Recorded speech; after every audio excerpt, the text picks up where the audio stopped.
ಬಾಹ್ಯ ರೂಪ ಮುಖ್ಯವಲ್ಲ ರಾಮ. ಮಹತ್ವಪೂರ್ಣ ಏನೆಂದರೆ ನಮ್ಮ ಮನದ ಒಳಗಡೆ ಏನಿದೆ ಎಂದು, ನಮ್ಮ ಬಾಹ್ಯ ವ್ಯಕ್ತಿತ್ವ ಹೇಗಿದೆ ಎಂಬುದಲ್ಲ. ಮಹಾರಾಜ, ಇವುಗಳಲ್ಲಿ ಅಂತರ ತಿಳಿಸಲು ನನಗೆ 3 ದಾರಗಳು ಬೇಕು. ಮಂತ್ರಿವರ್ಯ, ನಿಮ್ಮ ಆಜ್ಞೆ ಮಹಾರಾಜ.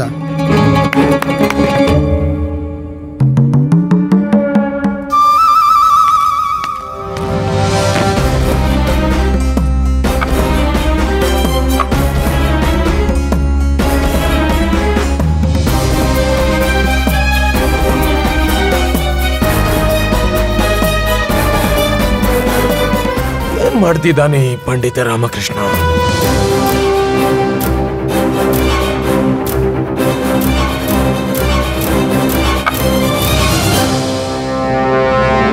ಮಹಾರಾಜ, ಅಂತರ ಇವುಗಳ ಬಾಹ್ಯ ರೂಪದಲ್ಲ, ಇವುಗಳ ಆಂತರಿಕ ಗುಣದಲ್ಲಿದೆ, ನಮ್ಮ ಮನುಷ್ಯರ ರೀತಿ. ಪಂಡಿತ ರಾಮಕೃಷ್ಣ, ನಮಗೆ ತಿಳಿಯುತ್ತಿಲ್ಲ, ಸ್ಪಷ್ಟಪಡಿಸಿ. ಮಹಾರಾಜ, ಈ 3 ಗೊಂಬೆಗಳ ಕಿವಿಯಲ್ಲಿ ಒಂದು ಸಣ್ಣ ಸಣ್ಣ ರಂಧ್ರವಿದೆ. ಇಲ್ಲಿ ನೋಡಿ ಮಹಾರಾಜ, ಈ ಮೊದಲ ಬೊಂಬೆಯ ಕಿವಿಯಿಂದ ಹೊರಟಿರುವ ದಾರ ಇದರ ಬಾಯಿಂದ ಹೊರಬಂದಿದೆ. ಈ 2ನೇ ಬೊಂಬೆಯ ಕಿವಿಯಿಂದ ಹೊರಟಿರುವ ದಾರ ಇದರ ಇನ್ನೊಂದು ಕಿವಿಯಿಂದ ಹೊರಬಂದಿದೆ ಮಹಾರಾಜ. ಆದ್ರೆ ಈ 3ನೆಯ ಬೊಂಬೆಯ ಕಿವಿಯಿಂದ ಹೊರಟಿರುವ ದಾರ ಇದರ ಹೃದಯವನ್ನು ತಲುಪಿ ಹೊರಗೇ ಬರುತ್ತಿಲ್ಲ. ವಿಸ್ತಾರವಾಗಿ ತಿಳಿಸುವಿರಾ? ಆಗ್ಲಿ ಮಹಾರಾಜ. ಮಹಾರಾಜ, ಈ ಮೊದಲ ಗೊಂಬೆ ಅಂತಹ ಜನಗಳ ಪ್ರತೀಕ. ಅವರು ಯಾವ ರಹಸ್ಯವನ್ನು ತಮ್ಮ ಮನದಲ್ಲಿ ಬಚ್ಚಿಡಲಾರರು. ನಿಮ್ನ ಪ್ರವೃತ್ತಿಯ ಜನ ಕಿವಿಯಿಂದ ಏನನ್ನೇ ಕೇಳಿದರೂ ಬಾಯಿಂದ ಅದನ್ನು ಹೊರ ಹಾಕಿ ಬಿಡ್ತಾರೆ. ಮಹಾರಾಜ, ಈ 2ನೇ ಗೊಂಬೆ ಎಂತಹ ಜನರ ಪ್ರತೀಕವೆಂದರೆ ಅದರ ಮೇಲೆ ಯಾವ ಮಾತು ಯಾವ ಪ್ರಭಾವವನ್ನು ಬೀರದು. ಮಧ್ಯಮ ಪ್ರವೃತ್ತಿಯ ಜನ ಒಂದು ಕಿವಿಯಿಂದ ಕೇಳಿದ ಮಾತನ್ನು ಮತ್ತೊಂದು ಕಿವಿಯಿಂದ ಹೊರ ಹಾಕ್ತಾರೆ. ಹಾಗೂ ಈ 3ನೇ ಗೊಂಬೆ ಅಂತಹ ಜನರ ಪ್ರತೀಕ, ಹೃದಯದಿಂದ ಒಳ್ಳೆಯವರಾಗಿರೋರು. ಅವರು ಯಾವುದೇ ರಹಸ್ಯ ಯಾವುದೇ ವಿಷಯವನ್ನು ಜೀವನ ಪೂರ್ತಿ ತಮ್ಮ ಹೃದಯದಲ್ಲಿ ಕಾಪಾಡಿಕೊಂಡು ಇಡಬಲ್ಲವರು. ಏನು ನನ್ನ ಮಾತು ಸರಿತಾನೆ?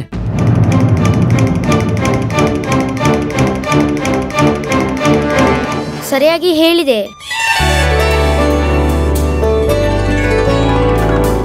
ಅದ್ಭುತ ಪಂಡಿತ ರಾಮಕೃಷ್ಣ, ಅದ್ಭುತ. ಇದರ ತಾತ್ಪರ್ಯ ಏನೆಂದರೆ, ಯಾರ ದೃಷ್ಟಿಕೋನ ಹೇಗಿರುತ್ತೆ ಅದರಂತೆ ಅವನ ನಡವಳಿಕೆ.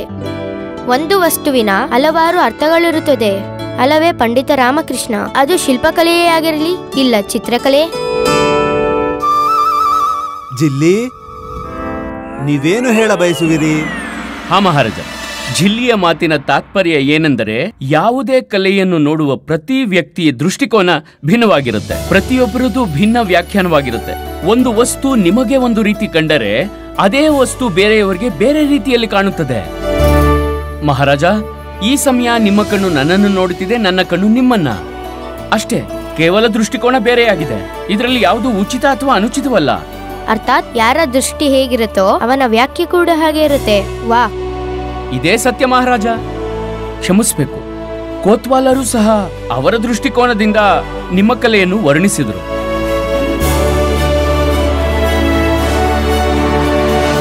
ಒಪ್ಪುವೆ, ಅವರ ಮಾತು ಸ್ವಲ್ಪ ಕಠೋರವಾಗಿತ್ತು. ಆದರೆ ಒಂದೊಮ್ಮೆ ಅವರಿಗೆ ತಿಳಿದಿದ್ದರೆ ಆ ಚಿತ್ರವು ತಾವು ರಚಿಸಿದ್ದೆಂದು, ಆಗ ಅವರು ಸುಳ್ಳು ಪ್ರಶಂಸೆ ಮಾಡುತ್ತಿದ್ರು. ಮಹಾರಾಜ, ತಮ್ಮನ್ನು ಸುಳ್ಳು ಪ್ರಶಂಸೆ ಮಾಡಿದರೆ ತಾವು ಪ್ರಸನ್ನರಾಗುವಿರೋ ಅಥವಾ ಸತ್ಯ ಹೇಳಿ ಆ ಸತ್ಯವನ್ನು ಅರಿತ ನಂತರ ತಮ್ಮ ತಪ್ಪನ್ನು ತಿದ್ದುಕೊಳ್ಳುವಿರೋ?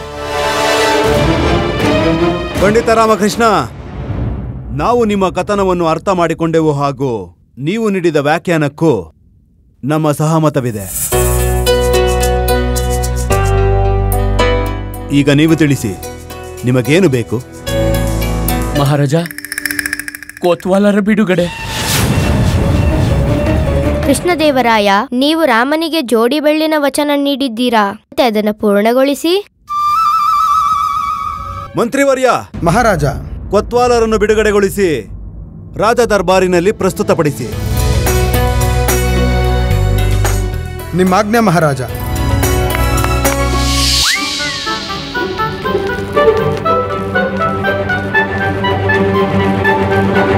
ಪ್ರಣಾಮಗಳು ಮಹಾರಾಜ. ಧನ್ಯವಾದ ಪಂಡಿತ್ ರಾಮಕೃಷ್ಣ. ಪಂಡಿತ ರಾಮಕೃಷ್ಣ, ನೀವು ಚತುರರಂತೂ, ಆದರೆ ಈ ಬಾರಿ ಜಿಲ್ಲಿ ನಿಮಗಿಂತ ಚತುರತೆ ತೋರಿದ್ದಾಳೆ. ಜಿಲ್ಲಿ, ನೀವು ಹೇಳಿ, ನಾವು ನಿಮಗೇನು ಕೊಡಬಲ್ಲೆವು? ನನ್ಗೇನ್ ಬೇಕೆ? ನನಗೆ ಕೇವಲ ನಿಮ್ಮ ಪ್ರೀತಿ ಮತ್ತು ಸ್ನೇಹ. ಒಬ್ಬ ಮಾತೆ ತನ್ನ ಪುತ್ರರಿಂದ ಇನ್ನೇನು ಬಯಸುತ್ತಾಳೆ? ಮಾತೆ, ನೀವೆಲ್ಲ ನನ್ನನ್ನು ಹೀಗೇಕೆ ನೋಡುತ್ತಿದ್ದೀರಿ? ಕೃಷ್ಣದೇವರಾಯರೇ ಹೇಳಿದ್ದರು, ನಾನ್ ನಿಮ್ಮೆಲ್ಲರ ದೊಡ್ಡಮ್ಮ.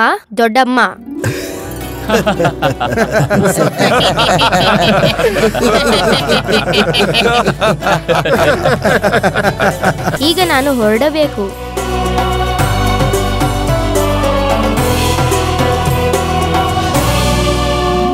ಕಲ್ಯಾಣವಾಗಲಿ.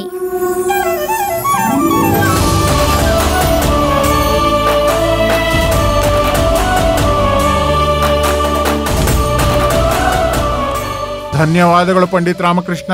ನೀವು ನಮ್ಮ ಮೇಲೆ ದೊಡ್ಡ ಉಪಕಾರವನ್ನು ಮಾಡಿದ್ದೀರಿ. ಈಗ ಒಂದು ಉಪಕಾರ ನೀವು ಮಾಡಿಕೊತ್ವಲ್ರೆ. ಎಂತ ಉಪಕಾರ? ನಿಮ್ಮ 9 ಮಕ್ಕಳು ಹಾಗೂ ನಿಮ್ಮ ಧರ್ಮಪತ್ನಿಯನ್ನು ಮನೆಯಿಂದ ಕರೆದೊಯ್ರಿ. ಅವಶ್ಯವಾಗಿ.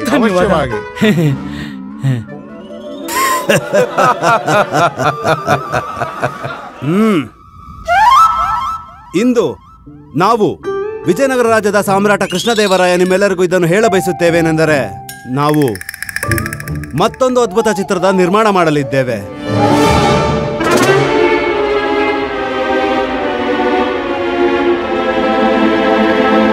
ನೀವೆಲ್ಲರೂ ಹೀಗೆ ಭಯಭೀತರಾಗುವ ಅವಶ್ಯಕತೆ ಇಲ್ಲ, ಏಕೆಂದರೆ ಈ ಬಾರಿ ನಾವು ದಂಡನೆ ನೀಡುವುದಿಲ್ಲ.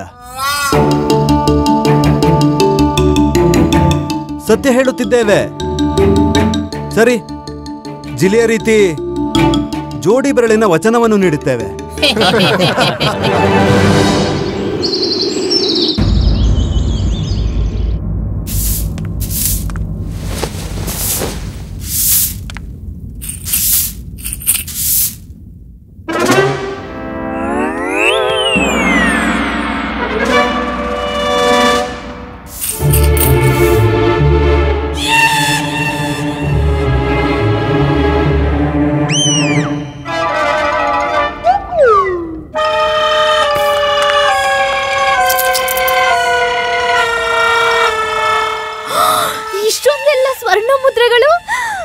ಇವತ್ತಂತೂ ಅತ್ಯಂತ ಶುಭ ದಿನ. ಆದ್ರೆ ಇದಿಲ್ಲಿಗೆ ಹೇಗ್ ಬಂತು? ಅಮ್ಮ ನೋಡಿ, ಎಷ್ಟೊಂದು ಸ್ವರ್ಣ ಮುದ್ರೆಗಳು. ಇದೆಲ್ಲಿಗೆ ಹೇಗ್ ಬಂತು? ನಮಗೂ ಗೊತ್ತಿಲ್ಲ. ಬಹುಶಃ ನಿಮ್ ಪುತ್ರನಿಗೆ ಗೊತ್ತಿರ್ಬೇಕು. ಬನ್ನಿ ಈಗ್ಲೇ ಕೇಳೋಣ.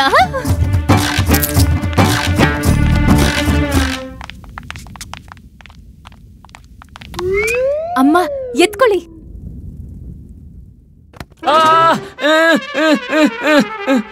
ಶಾರದಾ, ಅಮ್ಮನ್ಗೆ ಲಾಠಿ ಎತ್ಕೊಳಕ್ ಯಾಕೆ ಹೇಳ್ದೆ? ಇಲ್ಲ, ನಾನ್ ಅಮ್ಮಂಗೆ ನಿಮ್ಮನ್ನ ಎತ್ಕೊಳಕ್ ಹೇಳ್ದೆ. ಅಮ್ಮ ದಂಡ ಎತ್ಕೊಂಡ್ಬಿಟ್ರು. ನೀನಿಲ್ಲಿ ಗೊರ್ಕೆ ಹೊಡಿತಾ ಮಲ್ಗಿದ್ಯಾ, ಆದ್ರೆ ಅಲ್ಲಿ ಲಕ್ಷ್ಮೀ ಮಾತೆಗೆ ಅಪಮಾನ ಆಗ್ತಿದೆ. ನೆನ್ಪಿಡು, ಯಾವ ಮನೆಯಲ್ಲಿ ಧನಕ್ಕೆ ಅಪಮಾನವಾಗುತ್ತೋ ಆ ಮನೆಯಲ್ಲಿ ಲಕ್ಷ್ಮೀ ಮಾತೆ ವಾಸ ಮಾಡಲ್ಲ. ಅಯ್ಯೋ, ನನ್ನ ಹತ್ರ ಧನ ಎಲ್ಲಿದೆ? ಸಂಪಾದನೆ ಮಾಡಿ ತಂದ ಧನದ ಮೇಲೆ ನೀವಿಬ್ರೇ ಅಧಿಕಾರ ಚಲಾಯಿಸ್ತಿದ್ದೀರಾ. ಗೊತ್ತಿದ್ಯಾ, ಎಷ್ಟು ದಿವಸ ಆಯ್ತು ನಾನೊಂದು ಹೊಸ ಧೋತಿನೂ ಕೊಂಡ್ಕೊಳಕ್ಕಾಗ್ಲಿಲ್ಲ. ಏನಾಯ್ತು? ಅಯ್ಯೋ ಬಿಡಿ. ಅಯ್ಯೋ ಅಯ್ಯೋ, ಏನಾಯ್ತು?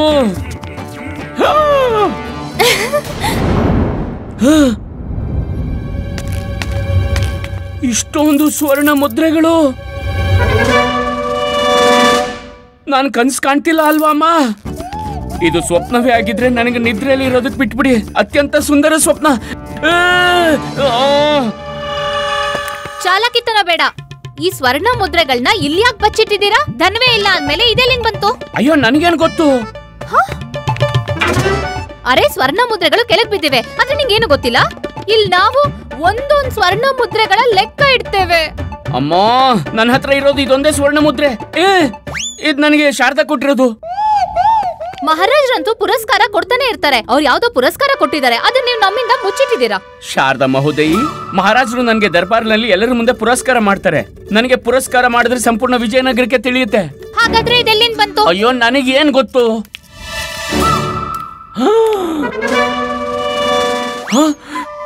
ಕಳ್ಳಗುಂಡಪ್ಪ, ನಿನ್ ಹತ್ರ ಇಷ್ಟೊಂದು ಸ್ವರ್ಣ ಮುದ್ರೆ ಎಲ್ಲಿಂದ ಬಂತು? ಬಂದಿದಲ್ಲ ಮಾಲಿದ್ದು. ನನ್ ಗುಂಡಪ್ಪ ಅಂತೂ ಸ್ವರ್ಣಕಾರ ಆಗ್ಬಿಟ್ಟಿದ್ದಾನೆ. ಸ್ವರ್ಣಕಾರ ಅಲ್ಲ, ಕಳ್ಳ ಕಳ್ಳ ಆಗ್ಬಿಟ್ಟಿದ್ದಾನೆ ಇವನು. ಇವನು ಸುಳ್ಳು ಹೇಳ್ತಿದ್ದಾನಮ್ಮ. ನಾನ್ ಸುಳ್ಳು ಹೇಳ್ತಾ ಇಲ್ಲ. ಇಳು ಇಳು ತೋರಿಸ್ತೀನಿ.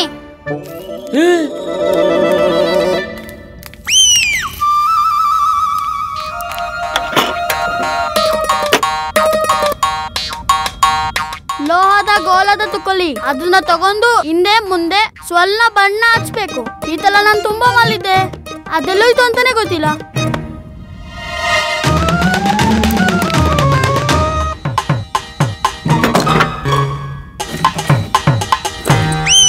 ಸಿಕ್ಬಲ್ತು ನನಗೆ ಸಿಕ್ಬಲ್ತು. ಹೇ ಭಗವಂತ, ಇದ್ರ ಅರ್ಥ ಇದು ವಾಸ್ತವಿಕ ಅಲ್ಲ.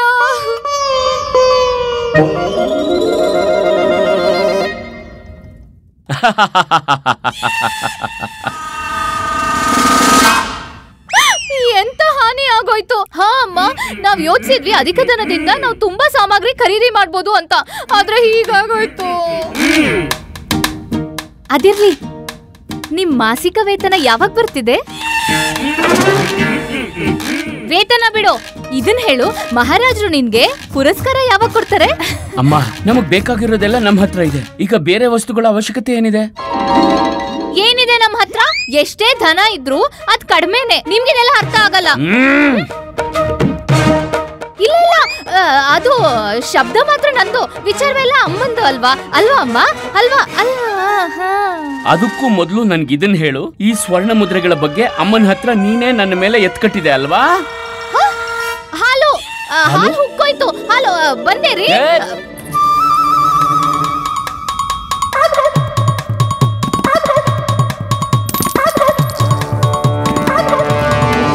ಅಮ್ಮ, ಇಷ್ಟು ಧನ ಇದ್ರೂ ಇನ್ನೂ ಅಧಿಕ ಧನಕ್ಕೆ ಆಸೆ ಪಡೋದು ಒಳ್ಳೇದಲ್ಲ. ಇದು ಅತಿ ಆಸೆ. ಅತಿ ಸರ್ವತ್ರ ವರ್ಜಯೇ. ಯಾವುದೇ ವಸ್ತುವಿಗೆ ಅತಿ ಆಸೆ ಪಡೋದು ಒಳ್ಳೇದಲ್ಲ. ಸರಿಲ್ಲಮ್ಮ, ನಿನ್ನ ಮುದ್ರೆ ಮೇಲೆ ನಿಂತಿದ್ಯಾ?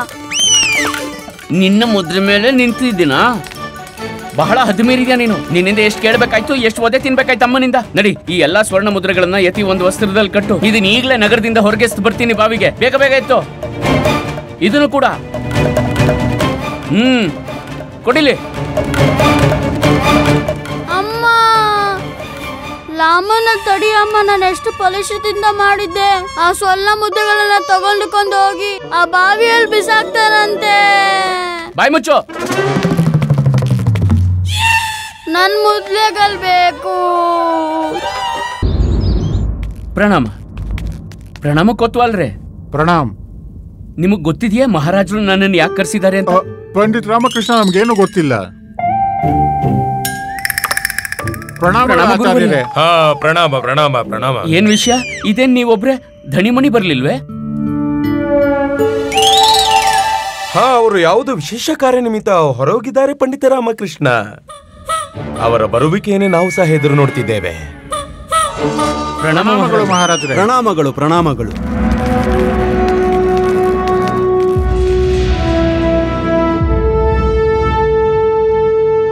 ಈ ದಿನ ಅತ್ಯಂತ ವಿಶೇಷವಾದ ದಿನ. ಇಂದು ನಮ್ಮ ಚಿಕ್ಕ ಮಹಾರಾಣಿ ತಿರುಮಾಲಂಬರ ಜನ್ಮದಿನ. ಕಿರಿಯ ಮಹಾರಾಣಿಯವರೇ, ಈ ನಿಮ್ಮ ಜನ್ಮದಿನಕ್ಕೆ ನಮ್ಮಿಂದ ನಿಮಗೆ ಅನೇಕ ಅನೇಕ ಶುಭಕಾಮನೆಗಳು. ಜನ್ಮದಿನದ ಹಾರ್ದಿಕ ಶುಭಕಾಮನೆಗಳು ಕಿರಿಯ ಮಹಾರಾಣಿಯವರೇ. ಶುಭಕಾಮನೆಗಳು ಮಹಾರಾಣಿ. ಜನ್ಮದಿನದ ಹಾರ್ದಿಕ ಶುಭಕಾಮನೆಗಳು. ಧನ್ಯವಾದಗಳು ಧನ್ಯವಾದಗಳು ಧನ್ಯವಾದಗಳು ಧನ್ಯವಾದಗಳು. ಈ ಶುಭ ಸಂದರ್ಭದಲ್ಲಿ ಚಿಕ್ಕ ಮಹಾರಾಣಿಯವರು ನಿಮಗೆ ಉಡುಗೊರೆ ನೀಡಲು ಬಯಸಿದ್ದಾರೆ. ಹೌದು ಮಹಾರಾಜ. ಅಯ್ಯೋ ರಾಮ, ಮಹಾರಾಣಿ ಕೈಯಿಂದ ಮಾಡಿದ ಮೃಷ್ಟಾನ್ನ ತಿನ್ನಿ ಅಂದ್ರೆ ಏನ್ ಮಾಡೋದು?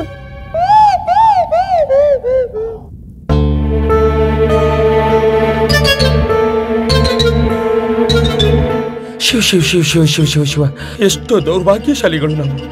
ನಾವು ಯಾವುದೇ ಭಕ್ಷ್ಯಗಳನ್ನು ಸೇವಿಸುವಂತಿಲ್ಲ. ವ್ರತದಲ್ಲಿದ್ದೇವೆ ನಾವಿಂದು. ಗುರುವರ್ಯ, ಚಿಂತೆಗೀಡಾಗುವ ಅವಶ್ಯಕತೆ ಇಲ್ಲ. ಮಹಾರಾಣಿಯವರೇ. ಹೇಳಿ ಮಹಾರಾಜ. ಬನ್ನಿ.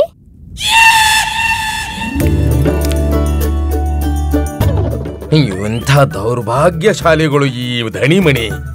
ಏನಾದರೂ ವಿಶೇಷ ಉಡುಗೊರೆ ಸಿಗುವ ಸಮಯದಲ್ಲೇ ಇಬ್ಬರು ಅನುಪಸ್ಥಿತಿಯಾಗುತ್ತಾರೆ. ಆದರೂ ಪರವಾಗಿಲ್ಲ, ಅವರ ಭಾಗವನ್ನು ನಾವೇ ಪಡೆಯೋಣ, ನಾವೇ ಇಟ್ಕೊಳ್ಳೋಣ. ತಗೊಳ್ಳಿ ಕೊತ್ವಾಲರೆ. ಧನ್ಯವಾದಗಳು ಮಹಾರಾಣಿ. ನಾವು ಹಿರಿಯರು. ತಗೊಳ್ಳಿ ಗುರುವರ್ಯ. ನಮ್ಮ ಆಶೀರ್ವಾದ ಸದಾ ನಿಮ್ಮ ಜೊತೆ ಇರುತ್ತದೆ ಕಿರಿಯ ಮಹಾರಾಣಿ. ಧನ್ಯವಾದಗಳು. ಕಿರಿಯ ಮಹಾರಾಣಿಯವರೇ, ಅದು ನಿಮಗೇನು ಬೇಸರವಿಲ್ಲದಿದ್ದರೆ ಆ ಧಣಿಮಣೆ ಉಡುಗೊರೆಯನ್ನು ತಾವು ನನಗೆ ನೀಡಿಬಿಡಿ. ನಾವು ಅವರಿಗೆ ನೀಡುತ್ತೇವೆ. ಅವರು ಇಂದು ಉಪಸ್ಥಿತರಾಗಿಲ್ಲ, ಯಾವುದೋ ವಿಶೇಷ ಕಾರ್ಯಕ್ಕೆ ತೆರಳಿದ್ದಾರೆ. ಇದು ತಗೊಳ್ಳಿ ಗುರುವರ್ಯ. ಆಯುಷ್ಮಾನ್ ಭವ. ಇವತ್ತಂತೂ ಶಾರದಾ ಮತ್ತು ಅಮ್ಮ ಅಂತೂ ಪ್ರಸನ್ನರಾಗಿ ಬಿಡ್ತಾರೆ. ಇದು ತಗೊಳ್ಳಿ. ಕ್ಷಮಿಸ್ಬೇಕು ಮಹಾರಾಣಿಯವರೇ, ಆದ್ರೆ ನಾನು ಈ ಉಡುಗೊರೆಯನ್ನ ಸ್ವೀಕಾರ ಮಾಡಲಾರೆ. ಎಲ್ರೂ ಇದನ್ನ ಸ್ವೀಕಾರ ಮಾಡ್ತಿದ್ದಾರೆ, ನೀವ್ಯಾಕ್ ಬೇಡ ಅಂತ ಇದ್ದೀರಾ? ಮಹಾರಾಜರ ಕೃಪೆಯಿಂದ ನನ್ನ ಬಳಿ ಎಲ್ಲವೂ ಇದೆ. ಈಗ ಯಾವ ವಸ್ತುವಿನ ಅಗತ್ಯವೂ ನನಗಿಲ್ಲ.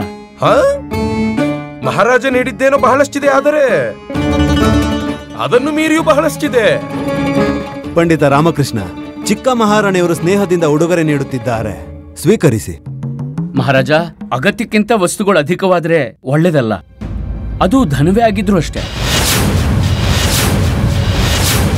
ಪಂಡಿತ ರಾಮಕೃಷ್ಣ, ನೀವು ಕಿರಿಯ ಮಹಾರಾಣಿಯವರಿಗೆ ಅವಮಾನಿಸುತ್ತಿದ್ದೀರಿ. ನಾವು ಕೂಡ ಉಡುಗೊರೆಯನ್ನು ಪಡೆದಿದ್ದೇವೆ ಅವರ ಕೈಯಿಂದ. ನೀವೇನು ವಿಶೇಷ ವ್ಯಕ್ತಿಯೇ ನಿರಾಕರಿಸಲು?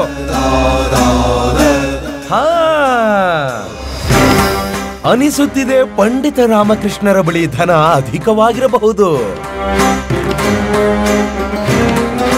ಇಲ್ಲ ಗುರುವರ್ಯ, ಆ ರೀತಿ ಏನೂ ಇಲ್ಲ. ಪಂಡಿತ ರಾಮಕೃಷ್ಣ, ಯಾವ ಕಾರಣಕ್ಕಾಗಿ ನೀವು ಈ ಉಡುಗೊರೆಯನ್ನು ಸ್ವೀಕರಿಸುತ್ತಿಲ್ಲ? ಮಹಾರಾಜ, ವಿಷಯ ಸ್ವಲ್ಪ ವ್ಯಕ್ತಿಗತವಾದ್ದು. ಅಂಥ ಯಾವ ವ್ಯಕ್ತಿಗತ ವಿಷಯವಿದೆ ಪಂಡಿತ ರಾಮಕೃಷ್ಣ ನೀವು ನಮ್ಮೆಲ್ಲರಿಂದ ಮುಚ್ಚಿಡುವಂತದ್ದು?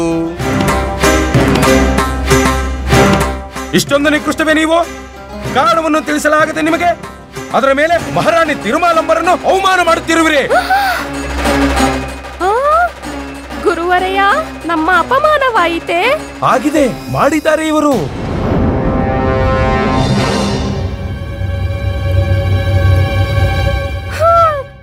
ಮಹಾರಾಜ, ನಮ್ಮ ಅಪಮಾನವಾಯಿತು.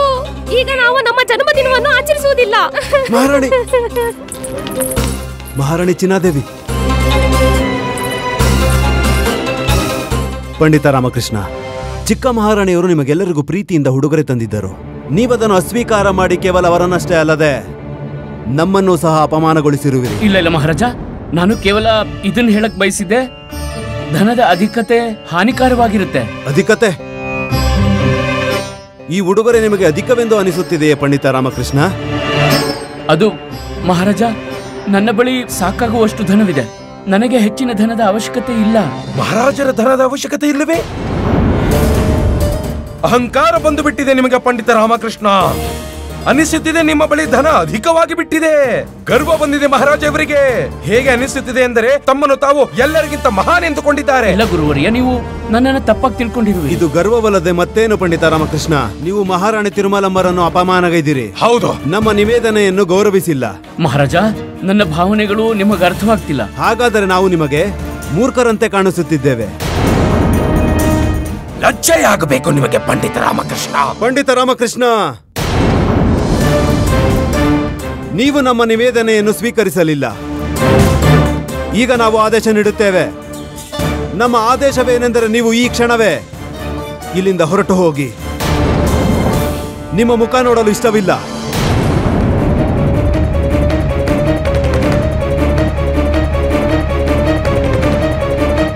ಇಲ್ಲ ಇಲ್ಲ ಮಹಾರಾಜ. ಪಂಡಿತ ರಾಮಕೃಷ್ಣ, ಆದೇಶವಿದು ನಮ್ಮದು. ಇದನ್ನು ಉಲ್ಲಂಘಿಸಿದರೆ ದಂಡನೆಗೆ ಒಳಗಾಗುತ್ತೀರಾ?